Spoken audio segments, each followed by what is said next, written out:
નમસ્કાર વિદ્યાર્થી મિત્રો, 100 ની આજુબાજુની કોઈ પણ સંખ્યાનો ગુણાકાર કરવો હોય તો હવે એકદમ સરળ રીતે થઈ જશે. કઈ રીતે? ચલો આવો શીખીએ. આ 100 કરતા કેટલા વધુ? તો કે 12. આ 100 કરતા કેટલા વધુ? તો કે 6. જે પણ કરો એ ક્રોસમાં કરવાનું. કઈ રીતે કરવાનું? ક્રોસમાં. તો 112 માં 6 નાખો તો કેટલા આવે? 118 આવે. કદાચ તમે 106 માં 12 નાખ્યા હોત તો જવાબ તો 118 જ આવત. એમાં કાંઈ ફરક પડોત નહીં.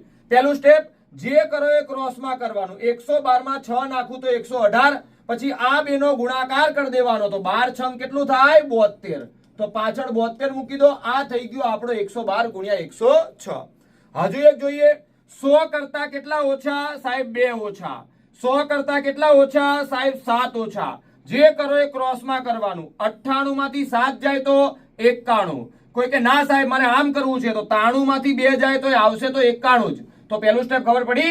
બીજામાં આ બેનો ગુણાકાર કરવાનો. 2 સિત્તા 14, તો પાછળ મૂકી દો 14. એટલે 98 ગુણ્યા 93 કેટલું થાય? 91 14. હજુ એક જોઈએ.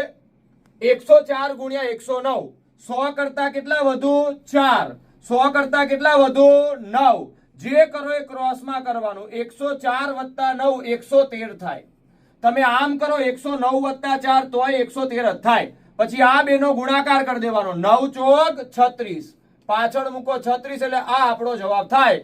જો તમને આ ટ્રીકમાં ખબર પડી હોય તો આનો જવાબ કેટલો આવે એ તમારે કમેન્ટ બોક્સમાં જણાવવાનું છે. જય હિન્દ, જય ભારત.